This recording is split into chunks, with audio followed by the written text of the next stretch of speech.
ஓம் சாய்ராம், ஜெய் சாய்ராம். எல்லாரும் நல்லா இருக்கணும். எல்லாருக்கும் நல்லதே நடக்கணும். அன்பு குழந்தையே, எனக்கு எப்போ நல்லது நடக்கும் நல்லது நடக்கும்னு காத்துக்கிட்டு இருக்க வாழ்க்கையில இப்பொழுது துன்பங்களின் இறுதி கட்டத்திற்கு வந்து விட்டனே, இன்பத்தின் தொடக்க கட்டத்தை தொடப்போகிறாய் என் செல்லமே.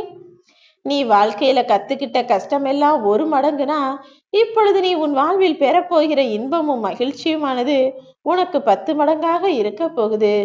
வறுமையோட கூட வாழ்ந்துடலாம், ஆனா அறியாமையோட மனுஷன் வாழவே கூடாது. உன் மனதில் இருக்கக்கூடிய அறியாமையையும் தெளிவின்மையையும் சரி செஞ்சு உன்னை அறிவுள்ள தெளிவுள்ள பிள்ளையாக மாற்றி உனக்கான சந்தோஷத்தை முழுவதுமாக உன் வாழ்க்கையில நான் வரவழைக்கிறேன்.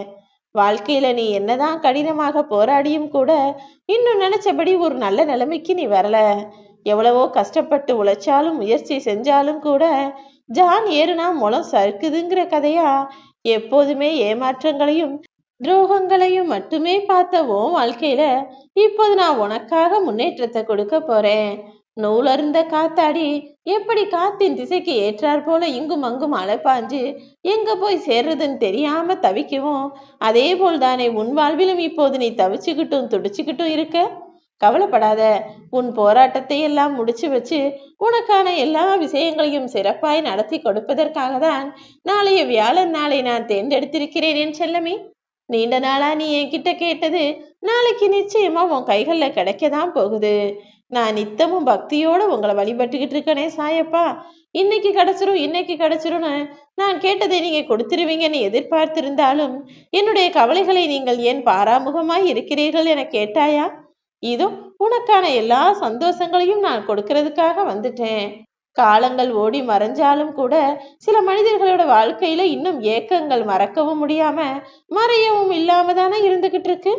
உன் வாழ்விலும் அப்படி உனக்கு இருக்கக்கூடிய ஏக்கங்களை எல்லாம் தீர்த்து வச்சு உனக்கான சந்தோஷத்தை நான் கொடுக்கிறேன். கடல் அலைகளானது எப்படி ஓயாமல் போராடி போராடி வந்து கரை தொடுமோ, அதே போல உன் வாழ்க்கை போராட்டங்களோடு போராடி கொண்டிருக்கும் உன்னை நான் கரை காண வைத்து விடுவேன் என் செல்லமே. வாழ்க்கை எனும் போர்க்களத்தில் நிச்சயமாக நீதான் ஜெயிக்க போற.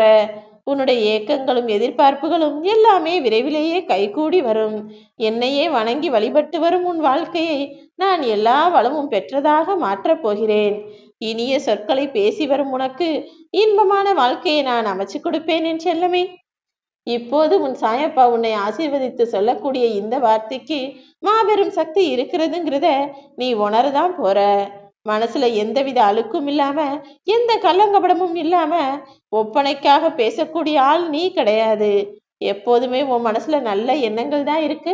எல்லாரிடமும் நல்ல பேச்சுக்களை தான் பேசிக்கிட்டு இருக்க. நீயும் நல்ல செயல்களோடு தான் இருக்கிறாய். அதை மீறி ஒரு சில செயல்கள் உன்னையும் அறியாமல் நீ தவறாய் செய்யறது எனக்கு தெரியும். இருந்தாலும் கூட என் அன்பு பிள்ளையான உனக்காக நான் எதையும் தாங்கிக்க தயாராகத்தானே இருக்கிறேன். உன் எண்ணங்களை முழுவதுமாக சுத்தமாக்கிக் கொள்ள முயற்சி செய்து கொண்டே இரு. நிச்சயமா நான் உன்னை ஆசீர்வதித்து அருள் செய்த இந்த வார்த்தைகள் எல்லாம் உன் வாழ்வில் அழகாய் நடக்கும்படி நான் செய்து விடுவேன்.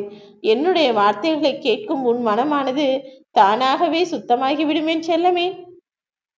நல்லா வாழணும், சிறப்பா வாழணும், சந்தோஷமா வாழணும்னு நினைக்கிற உனக்கு நீ எதிர்பார்த்தது போலவே எல்லா விஷயங்களையும் எல்லா அம்சங்களையும் உனக்கு அமைச்சு கொடுக்க போறேன். எந்த விமர்சனத்தையும் பெருசா நினைக்காம தூக்கி தூரமா போட்டுட்டு நீ வெற்றியை பெறுவதற்கான வேலைகளை மட்டும் செய்யு. எந்த ஆசையும் எந்த எதிர்பார்ப்பும் இல்லாமல் எந்த மனிதனுமே இந்த உலகத்துல இல்ல. ஆனாலும் அவரவர் செயல்களை சிறப்பாய் செய்தால் போதும். அவர்கள் நிச்சயமாக தங்கத்தை போலவும் வைரத்தை போலவும் எல்லார் கண் முன்னாலும் ஜொலிக்கும்படி என்னால் செய்து முடிக்க முடியும். நீயும் அதே போல உன்னுடைய செயல்களை சிறப்பாய் செய்து கொண்டு உன்னுடைய எண்ணங்களையும் உயர்வானதா அமைச்சுக்கோ. உன்னுடைய எல்லா வாழ்க்கையில் நடக்கக்கூடிய விஷயங்களையும் நீ நினைச்சது போலவே சிறப்பாய் நான் முடித்து கொடுப்பேன் என் செல்லமே. நீ நினைச்சபடி நிச்சயமா நடக்கும். நேருக்கு நேரா பேசிக்கிட்டா எவ்வளவு பெரிய கேள்விகளுக்கும் விடை கிடைத்து விடும் அல்லவா? அப்படிதான் இப்போது உன் வாழ்வில் இருக்கக்கூடிய பிரச்சனைகளை பேசி தீர்ப்பதற்கு முயற்சி செய். நீ எதிர்பார்த்ததையெல்லாம் உன் கைகளில் கொண்டு வந்து ஒப்படைக்க வேண்டியது என்னுடைய பொறுப்பு.